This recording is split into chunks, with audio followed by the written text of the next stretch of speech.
Oke, kayak yang udah gue bilang di video tentang CK720, kalau sebenarnya gue juga udah pegang si CK721. Dan gue sempat ada mention dikit kalau CK721 ini semacam versi 3 modenya dari CK720. Tapi sebenarnya nggak sesimpel itu juga cuy, karena ternyata ada banyak perbedaan antara CK721 dan CK720. Yang pastinya bakalan gue bahas juga semuanya di video kali ini. So let's go, langsung aja kita mulai membahas tentang perbedaannya. Yang pertama mungkin gue bakalan mulai dari harga kali ya. Si CK720 itu kan harganya di 900.000 kurang dikit atau 800.000 gede. Sedangkan si CK721 ini harganya di 800.000 kurang dikit atau 700 ribuan gede. Ya kurang lebih bedanya sekitar 100.000 lah. Agak aneh ya, versi wirelessnya kok malah lebih murah. Ya emang ini konfigurasi yang cukup unik sih, karena CK721 yang dikasih 3 mode koneksi tapi dijual dengan harga yang lebih murah daripada CK720 yang nggak bisa wireless sama sekali. Tapi sebenarnya kalau ngomongin tentang mechanical keyboard yang proper ya, CK721 ini emang kalah proper sih dibandingkan sama CK720. Kalau ngeliat dari bentuknya emang keduanya kelihatan sama persis ya, layoutnya 65% exploded dengan knob yang shift kanannya pakai 1,25U. Top case-nya aluminium yang beda warna dikit ya. Di CK721 ini kayak lebih pure abu dan lebih gelap gitu. Sedangkan CK720 tuh dia lebih terang dan kayak ada ijo-ijo birunya dikit. Tapi untuk bottom case-nya sih sama aja, sama-sama plastik, bentuknya juga sama dan sama-sama ada kickstand-nya juga. Kalau kita lihat lebih detail lagi, keycaps-nya CK721 ini juga beda sama CK720. Di sini CK721 pakai material ABS backlight yang bener-bener ya mirip banget kayak keyboard gaming pada umumnya sih. Kalau di CK720 kan dia pakai PBT. So keycapsnya CK721 ini berasa lebih tipis dan juga punya tekstur yang lebih halus, lebih smooth kalau dibandingkan sama punyanya CK720. Terus karena dia juga punya 3 mode koneksi, jadi di cluster bagian kanannya tuh tepatnya di bagian side print ya, dia tuh ada icon Bluetooth 3 biji. Ya jadi dia Bluetoothnya udah bisa 3 slot device. Untuk masuk ke mode Bluetoothnya dia punya switch mode di samping kanan ya, jadi tinggal digeser aja ke arah Bluetooth dan slot device tadi bakalan blinking yang artinya siap buat pairing. Kalau mau pindah-pindahin slotnya tinggal pencet FN plus slot mana yang mau dipilih. Waduh, kok ngomongin slot-slotan?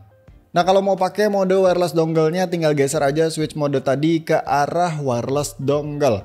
Terus untuk dongle-nya dia disimpan di kompartemen yang ada di sebelah kiri ya, yang barengan sama tuas kecil buat buka top case-nya. Nah tinggal colok aja dongle-nya ke device kita dan dia bakalan otomatis connect.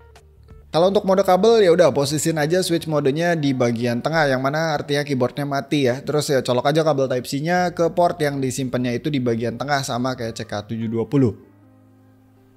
Oke, terus selain keycaps dan wireless, bedanya CK721 ini ada di switchnya juga cuy. Di sini tuh dia pakai TTC switch dengan opsi red, blue, brown. Dan kalian bisa lihat kalau dia itu punya LED RGB di atasnya switch, yang udah pasti kalau modelan kayak gini nih, itu PCB-nya solder alias tidak hot swap sama sekali. Nanti gue bakalan bahas internalnya juga, tenang aja. Nah selain itu stepnya juga ini beda sama CK720 ya. Di sini tuh dia pakai warna hitam. Ini gue nggak tahu sih dia emang beda jenis stepnya atau cuman beda warna doang.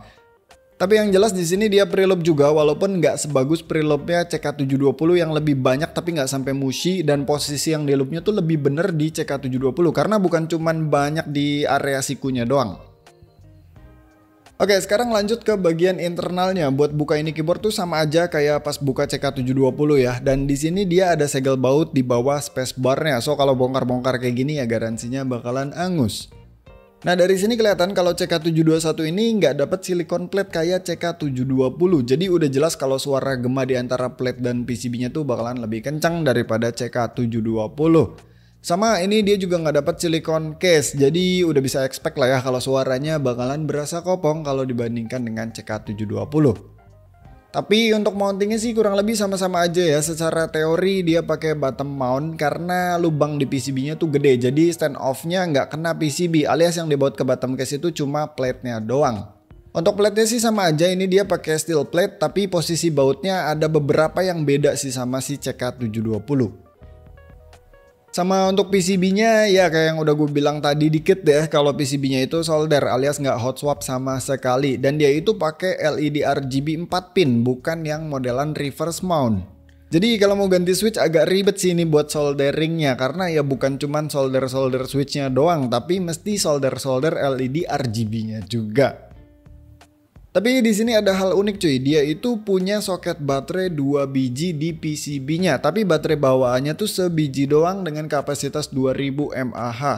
Jadi sebenarnya dia tuh bisa juga dipasangin 2 baterai, yang penting muat di case-nya dan pakai konektor yang sama. Kalau nggak salah ini namanya JST 2 pin sih, gue udah coba dan work well. Ya paling itu sih beberapa perbedaan antara CK721 dan CK720. Abis ini kita typing test dan mari kita lihat. Mari kita denger gimana perbedaan suaranya antara CK721 dan CK720. Let's go.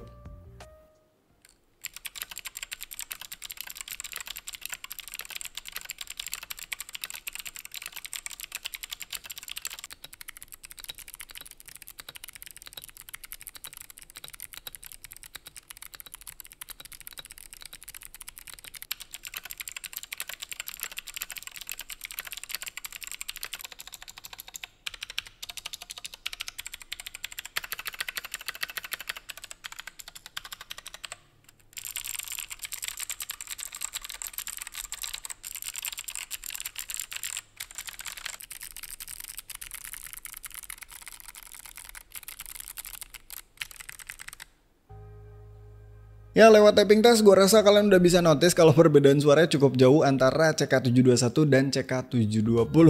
Walaupun emang mereka berdua menggunakan switch yang berbeda, satu pakai TTC Blue yang mekanismenya itu pakai click jacket dan satu lagi pakai Keelbox B2 White yang mekanismenya menggunakan click bar. Jadi rasa-rasanya agak wajar kalau suaranya beda jauh ya. Tapi di luar dari switchnya, gue agak yakin kalau kalian juga notice di CK721 ini suaranya kedengeran jauh lebih hollow dan kopong dibandingkan dengan CK720. Jatuhnya dia suaranya ya kayak keyboard gaming pada umumnya. Terus soal typing feel cuy, berhubung typing feel itu nggak melulu soal mountingnya doang ya, tapi keycapsnya juga ngaruh dan switchnya juga ngaruh. Gua ngerasa di CK720 itu lebih lebih solid lah bisa dibilang secara typing feelnya. Kalau head to head soal mounting ya, gue nggak bisa ngerasain perbedaan apapun sih antara CK721 dan CK720. Rasanya sama-sama aja karena emang secara teknis juga ya mounting stylenya sama aja gitu. Cuman memang ada beberapa stand off yang posisinya beda, tapi sama-sama banyak secara jumlahnya. Ya, jadi meskipun mereka berdua ini menggunakan basis yang sama, tapi karena treatmentnya beda, hasilnya ternyata bisa cukup beda jauh juga.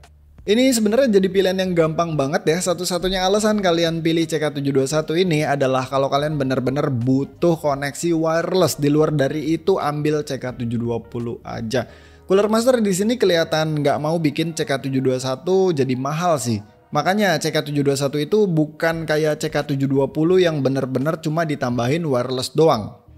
Tapi hal-hal yang enthusiast level itu dihilangkan di CK721, makanya dia bisa dapat 3 mode koneksi tapi harganya malah lebih murah daripada CK720. Bahkan cuy ya, di CK721 ini udah dapat respect juga di kelengkapannya. Selain itu karena dia bisa wireless, makanya dapat converter USB Type A ke Type C juga biar dongle-nya itu bisa lebih dekat sama keyboardnya. Sisanya dia dapat key puller, kalau di CK720 itu dapatnya 2-in-1 puller ya karena dia itu hot swap. Terus kabelnya juga di CK721 ini dapat kabel yang versi braided, sedangkan CK720 dapat kabel karet biasa. Ya jadi paling segitu aja yang bisa gue bahas seputar Cooler Master CK721 ini. Kalau kalian minat sama keyboard ini, link pembeliannya bakalan gue simpen di deskripsi di bawah. Dan kalau kalian belum nonton review gue tentang Cooler Master CK720 nya, silahkan tonton dulu nggak usah pakai card lah. Jangan malas anda, buka channel gue aja. Terus cari sendiri ya. Segitu aja videonya, thank you yang udah nonton, sampai ketemu di video selanjutnya. Bye.